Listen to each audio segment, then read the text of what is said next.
เอายายได้เห็นอะไรเนี่ยยายโอ้เห็นอันนี้บอกโอ้เป็นหมูเลยตัวนี้โอ้โอ้โอ้โอ้คุณยายหมาโอ้ทางนี้ด้วยนี่โอ้นี่ก็ใช่โอ้โอ้โอ้มาเห็นมันให้ออกโอ้เก็บเอาคุณยายมันออกแป้นมันทำนี่นี่นี่ใช่ไหมครับพ่อลบไปบ่ลบไปแล้วหัวป่ามากเลยเห็นไหมที่นี่มันนี่แล้วก็ยาวมากอยู่ของมัน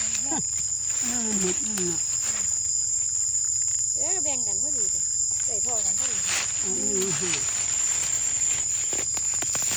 มันอยู่ว่ามันเด็กเด็กนะ